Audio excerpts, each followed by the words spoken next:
مزید اس طرح کی ویڈیوز دیکھنے کے لیے ہمارے چینل کو سبسکرائب کریں، ویڈیوز کو لائک کریں اور ان ویڈیوز کو اپنے دوستوں کے ساتھ شیئر کریں۔ شکریہ۔ اللہ رب العالمین جل جلالہ احکم الحاکمین قرآن مجید فرقان حمید کے اندر ارشاد فرماتا ہے وَلَا تَلْبِسُوا الْحَقَّ بِالْبَاطِلِ وَتَكْتُمُوا الْحَقَّ وَأَنْتُمْ تَعْلَمُونَ۔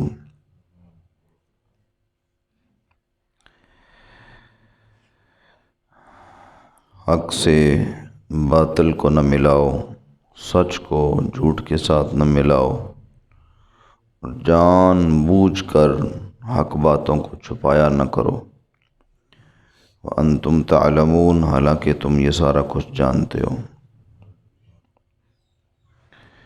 وَأَقِيمُوا الصَّلَاةَ وَآتُوا الزَّكَاةَ وَارْكَعُوا مَعَ الرَّاكِعِينَ، اور نماز قائم رکھو، زکوٰۃ دو اور رکوع کرنے والوں کے ساتھ رکوع کرو۔ أَتَأْمُرُونَ النَّاسَ بِالْبِرِّ وَتَنْسَوْنَ أَنفُسَكُمْ وَأَنْتُمْ تَتْلُونَ الْكِتَابَ، کیا لوگوں کو بھلائی دیتے ہوئے تمہیں یاد رہتا ہے اور جب اپنی باری آتی ہے بھلائی کی تو اس وقت بھول جاتے ہو، حالانکہ تم تو کتاب پڑھنے والے لوگ۔ اللہ تعالیٰ نے قرآن مجید کے اندر واضح طور پر ارشاد فرمایا کہ گڑبڑ کر کے باتیں کر کے، یعنی لگی لپٹی باتیں کر کے، آدھی اپنی منمانی کی اور آدھی دین کی باتیں کر کے کسی کا دل لبھانے کی اور اس کا کسی کا دل جیتنے کی کوشش نہ کیا کرو۔ دین کی طرف آؤ اور پورے آؤ، ایسا نہیں کہ آدھا تیتر اور آدھا بٹیر ہو اور آدھی اپنی مرضی اور آدھی اسلام کی مرضی، ایسا نہیں۔ فرمایا حق اور باطل کو کبھی آپس میں ملانا نہیں، بلکہ واضح کر کے حق کی بات کرنا۔ حق کی بات کو واضح کرنا اور واضح سننا، یہ مومن کی شان ہے۔ مومن کبھی دوغلا نہیں ہو سکتا، یہ بات رکھنا یاد ہے۔ نبی پاک علیہ الصلوۃ والسلام نے ارشاد فرمایا ایک تو مومن جھوٹ نہیں بولتا، دوسرا مومن دورگا نہیں ہوتا، دوغلا نہیں ہوتا۔ بھائی میرے ساتھ میرا، تیرے ساتھ تیرا۔ آج دیکھیں ہماری سیاست یہی چل رہی ہے، یعنی جس کول جاؤ اسے پتر ہی دیو، دیا لگ چکر ہی کوئی نہیں، بس تم جیسا تو ہے ہی کوئی نہیں۔ بڑے بڑے دیکھیں پر تیرے جیسا کوئی نہیں دیکھا۔ اسی زبان سے تھوڑی دیر چند قدم آگے جاؤ، بڑے بڑے دیکھے تیرے جیسا کوئی نہیں دیکھا۔ بھائی پیچھے کیا آیا ہے؟ اللہ فرماتا ہے وَلَا تَلْبِسُوا الْحَقَّ بِالْبَاطِلِ، حق کو جھوٹ کے ساتھ مت ملاؤ۔ وَتَكْتُمُوا الْحَقَّ وَأَنْتُمْ تَعْلَمُونَ، اور جان بوجھ کر حق کو مت چھپاؤ۔ جو کسی کے اندر کمزوری کمی ہے اسے بتاؤ، یہ نہیں کہ سب اچھا ہے۔ جب سارا معاشرہ سب اچھا کے چکر میں چل جائے گا نا تو پھر محبوب علیہ الصلوۃ والسلام نے ارشاد فرمایا یہ عذاب کو دعوت ہے۔ یعنی گھر کے اندر بیٹے کے ساتھ سب اچھا کہ ناراض نہ ہو جائے، بیوی کے ساتھ سب اچھا، بہو کے ساتھ سب اچھا، دکان پہ جاؤ وہاں پر سب اچھا، بھائی کسی کو کچھ کہنا تو پڑے گا نا۔ اب سارا میٹھا کیسے ہو سکتا ہے اور سارا کڑوا کیسے ہو سکتا ہے؟ یہ تو اللہ کا نظام قدرت ہے کہ کچھ نہ کچھ کمی کمزوری تو ہوتی ہے، لیکن اگر کسی کی کمی کمزوری کو احساس نہیں اس کو دلائیں گے تو پھر آپ کیسے جئیں گے؟ محبوب پاک صلی اللہ تعالیٰ علیہ وسلم کا ارشاد گرامی ہے، فرمایا قرب قیامت میں منافقت کی علامت یہ ہوگی کہ جہاں بیٹھیں گے، کھانا کھائیں گے، پئیں گے، اس کے ساتھ ہنسیں گے، اس کے ساتھ گھل مل جائیں گے، اور جب اس کے دسترخوان سے اٹھیں گے تو اس کی برائی کریں گے۔ آج دیکھ لیں کیا ہو رہا ہے۔ روٹی تو بڑی چنگی بنائی، اس پر اس میں نمک ہی نہیں ڈالا۔ بھائی اس کے منہ پہ اسے بتانا تاکہ آئندہ کم از کم وہ احساس کرے، کوئی اور مہمان ضائع نہ کر بیٹھے۔ یہ تیرا اس پر احسان ہے۔ محبوب پاک علیہ نبی علیہ الصلوۃ والسلام نے ارشاد فرمایا، نصیحت کیا کرو، تمہارا نصیحت کرنا لوگوں کو فائدہ دیتا ہے۔ یہاں پر ہم بیٹھے ہیں دین کی بات سننے سنانے کے لیے خالصتاً، نہ مجھے آپ کے ووٹوں کی ضرورت، نہ مجھے آپ کی برادری کی ضرورت، نہ ہمارا بننا ساجا، کسی کی کوئی ساجا نہیں ہے، لیکن خالصتاً اگر دین کی بات ہو رہی ہے تو پھر ہمیں چاہیے نا کہ بغیر کسی کا رو رعایت کرتے ہوئے اسے بتایا جائے کہ جناب آپ کے اندر یہ کمی ہے، اس کو دور کریں، نہیں تو آپ بھی مار کھاسو تو میں بھی مرویسو۔ نبی پاک علیہ الصلوۃ والسلام نے فرمایا، جب ممبروں سے آواز ڈرانے کی نہیں آئے گی نا تو پھر یہ قرب قیامت کی نشانی ہے۔ آج کیا ہے، سب اچھا ہے، بس ٹھیک، ماشاءاللہ بڑے چنگے لوگ ہو جی، کیا بات ہے، اونچی سبحان اللہ آکھو جی، ہاں جی، نوٹ نپاؤ جی، بس یہی حالات چل رہے ہیں جس کی وجہ سے ہمارا معاشرہ جو ہے وہ بدل رہا ہے، اور حق کو حق کہنا جو ہے وہ جرم ہوتا جا رہا ہے، باطل کو باطل کہنا جرم ہوتا جا رہا ہے، اور یہی منافقین کی نشانیاں اللہ تعالیٰ نے قرآن مجید کے اندر بیان فرمائی ہیں۔ وَلَا تَلْبِسُوا الْحَقَّ بِالْبَاطِلِ وَتَكْتُمُوا الْحَقَّ وَأَنْتُمْ تَعْلَمُونَ، کہ تم حق کو باطل سے ملاتے ہو حالانکہ تم جانتے ہو کہ حق کیا ہے اور باطل کیا ہے۔ اللہ تعالیٰ منافقین سے فرما رہا ہے، فرمایا وَأَقِیمُوا الصَّلَاةَ وَآتُوا الزَّکَاةَ، اے بنی اسرائیل، اے قوم لوط، اے عیسیٰ علیہ نبینا علیہ الصلوۃ والسلام کی قوم، یہ ساری ان قوموں سے خطاب کرنے کے بعد اللہ تعالیٰ نے فرمایا وَأَقِیمُوا الصَّلَاةَ وَآتُوا الزَّکَاةَ، نماز قائم کرو، جو نماز قائم نہیں کرتا وہ منافق ہے، وَآتُوا الزَّکَاةَ، اور زکوٰۃ دو، جو زکوٰۃ سے بھاگتا ہے، اللہ کے حکم کو چھپاتا ہے، وہ منافق ہے، وَارْكَعُوا مَعَ الرَّاكِعِينَ، با جماعت نماز ادا کرو، با جماعت، تمہارا اکٹھے ہو کر تمہارے رب کی حضور حاضر ہونا یہ اللہ کو بڑا اچھا لگتا ہے۔ تنہا نماز بھی پڑھنا اچھا لگتا ہے، لیکن سب سے اچھا انداز تمہارا اللہ کے حضور اکٹھے ہو کر حاضر ہونا ہے۔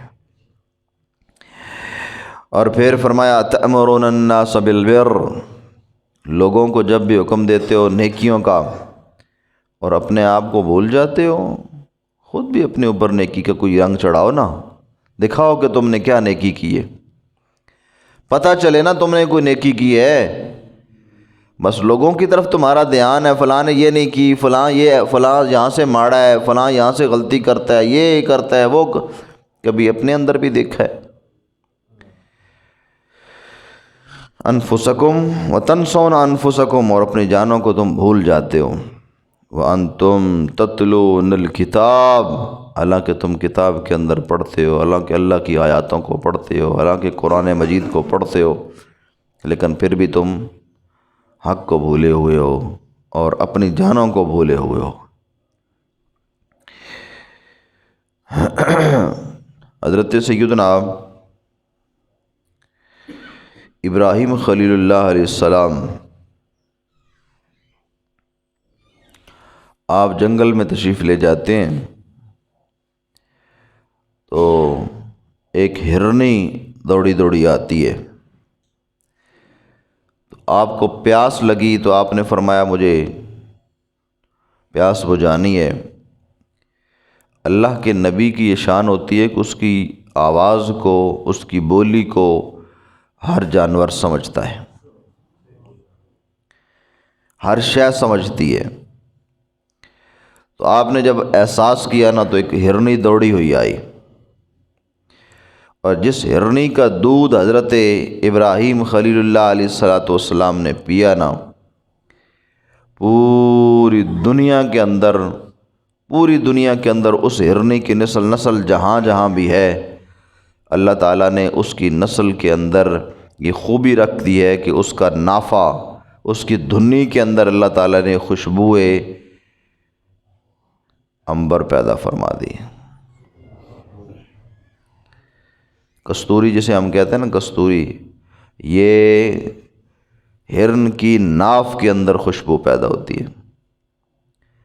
ایک دو دن بندہ نہ نہائے تو اپنی ذرا ناف کے اندر انگلی مار کے چیک کرنا، خوشبو آتی ہے یا بدبو۔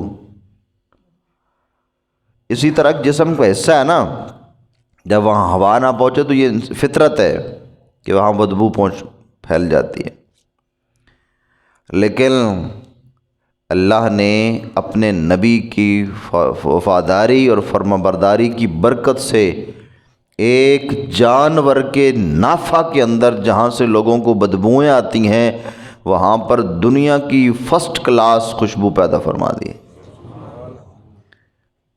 سب سے عمدہ خوشبو پیدا فرما دی ہیں جی، نافع مشک جسے کہا جاتا ہے۔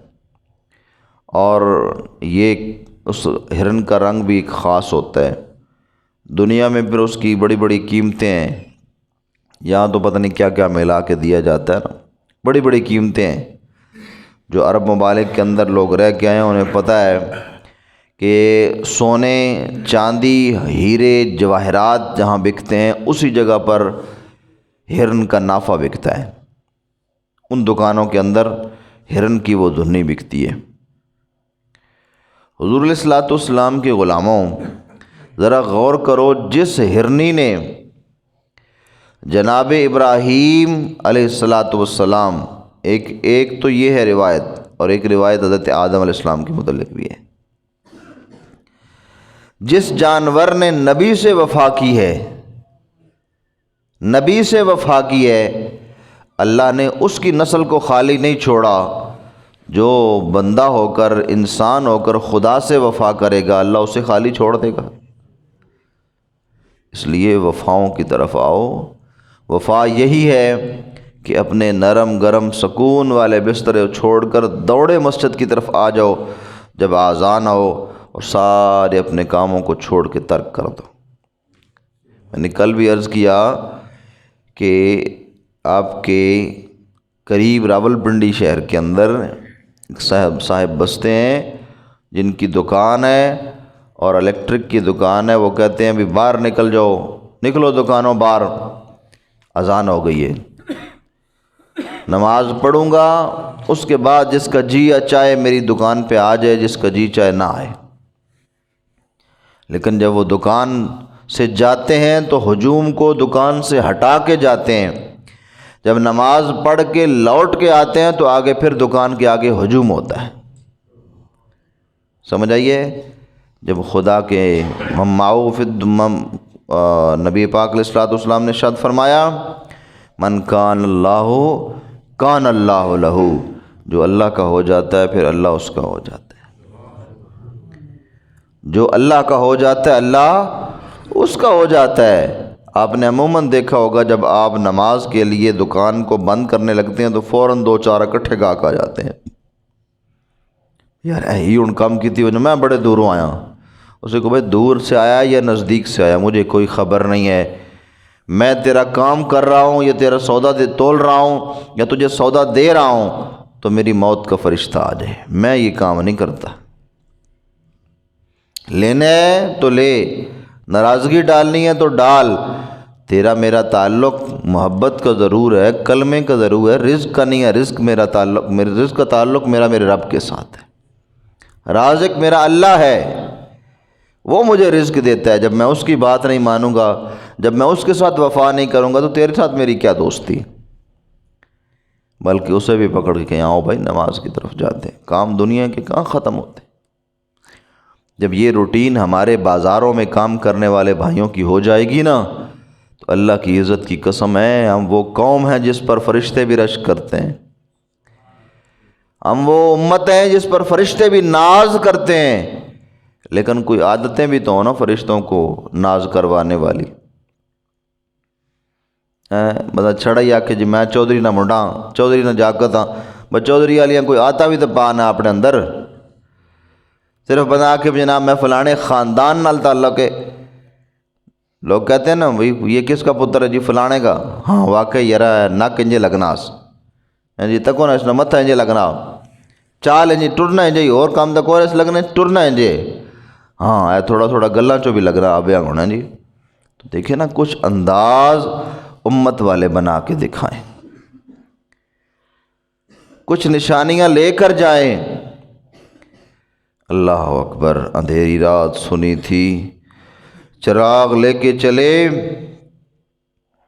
جن لوگوں کو اس بات کا علم ہے کہ رسول اللہ صلی اللہ تعالی وسلم کے ساتھ وفا کرنا قبر و حشر کا سرمایہ ہے, وہ کبھی غافل نہیں ہوتے, ایک لمحہ بھی غافل نہیں ہوتے. وہ کہتے ہیں بھئی نہیں یہ تعلق عارضی ہے, یہ دنیا ہی عارضی ہے تو تعلق کیسے پکا ہو سکتا ہے. اس لیے ہمیں آپ کے تعلق سے زیادہ اپنے رب کا تعلق زیادہ چاہیے. اور ایک اللہ کے ولی رحمہ اللہ تعالیٰ کے متعلق ہے کہ آپ جب اذان ہوتی تو آپ کا چہرہ ہی بدل جاتا. لوگ آپ کو بلاتے رہتے جناب میں فلاں ہوں, میں آپ سے ملنے آیا ہوں, اور میں نہیں تجھے جانتا, جاؤ اپنا کام کرو, میں نہیں جانتا ہی نہیں ہوں تجھے, اس وقت میں تمہیں کسی کو نہیں جانتا ہوں, چلے جاؤ. اس وقت میرے رب کا بلاوا آ گیا ہے, مجھے جانا ہے, مجھے جانا ہے وہاں بس, اور کسی طرف نہیں جانا ہے. اللہ تعالیٰ جل شانہ احکم الحاکمین مجھے اور آپ کو ہمیشہ اپنی بارگاہ میں جھکنے کا موقع عنایت فرمائے. دعا کرو, ایسا نہ ان سے پوچھو جو جھکنا چاہتے ہیں, سجدے کرنا چاہتے ہیں, لیکن ان کے پاس طاقت نہیں ہے, چار پائیوں پہ لیٹے ہیں, پاسا پلٹ نہیں سکتے, کروٹ چینج نہیں کر سکتے. آج وہ پچھتاتے ہیں, کاش ہمیں صحت ہوتی تو ہم بھی سجدہ کرتے. اغتنم قبل مرضک صحتک, میرے محبوب علیہ الصلوۃ نے ارشاد فرمایا اپنی مرض سے پہلے اپنی صحت کو غنیمت جانو, اپنی موت سے پہلے اپنی زندگی کو غنیمت جانو. یہ غنیمت ہے کہ رب نے ہمیں صحیح حواس کے ساتھ, ہوش و حواس کے ساتھ جہاں بٹھایا ہوا ہے. کئی ایسے لوگ ہیں جن کے حواس قائم نہیں ہیں, عقل قائم نہیں ہے, صحت قائم نہیں ہے. آج وہ روتے ہیں کاش ہمیں یہ صحتیں ملتی, ہم اللہ کے حضور جھکنے والے ہو جاتے. نبی رحمت آقائے نعمت صلی اللہ تعالی علیہ وسلم نے ارشاد فرمایا جس نے اپنی جوانی کے اندر اللہ کے حضور سجدے کیے, لاکھ بڑھاپے اکٹھے ہو کر بھی جوانی کے ایک سجدہ بھی نہیں ہو سکتا برابر. لاکھ بڑھاپوں کے سجدے اور ایک جوانی کا سجدہ. اس لیے اپنی جوانی اللہ کے حضور پیش کریں, اپنی صحت کے وقت کا سجدہ اللہ کے حضور پیش کریں. نبی مکرم صلی اللہ تعالی وسلم نے ارشاد فرمایا ایک بندہ زندگی میں اگر صدقہ نہیں نہ کرتا اور کہتا ہے میں مر جاؤں تو میرا صدقہ قبول کرنا اور صدقہ دے دینا, فرمایا اس کا صدقہ ہے ہی نہیں. میں نے ایک دن آگے بھی بتایا کہ وصیت باطلہ, ایک وصیت ہے اور ایک وصیت باطلہ ہے. ایک سچی وصیت ہے, ایک جھوٹی وصیت ہے. سچی وصیت یہ ہے کہ اپنے بیٹوں کو بتا جائے کہ فلاں حصہ جو ہے اس کو میں نے اپنی زندگی کے اندر اللہ کے حضور پیش کر دیا تھا, زمین کا حصہ اس کو اللہ کے حضور پیش کر دینا, اس کو مسجد مدرسہ میں دے دینا. یہ تو ہے صحیح وصیت. لیکن ایک کہنا کہ جب میں اب مر رہا ہوں اب میرا جو کچھ ہے یہ اللہ کے حضور دے دینا, یہ وصیت باطلہ ہے. اسلام کہتا ہے جیتے جی چنگا بھلا ہوں تگڑا ہوں تو اس وقت دینے ڈیڈے چپیڑ ہونی, آج ہوں مرن لگا تاخنا نہ میڈے کام نہ کہیں ہو رہی نہ کام. ایسا نہیں ہو سکتا. میں نے تو استعمال اب کرنا نہیں ہے تو میرے مرنے کے بعد کوئی اور بھی نہ کرے, اس لیے میں یہ اس کو نیکیاں بنا لیتا ہوں. ایسے نیکی نہیں بنتی.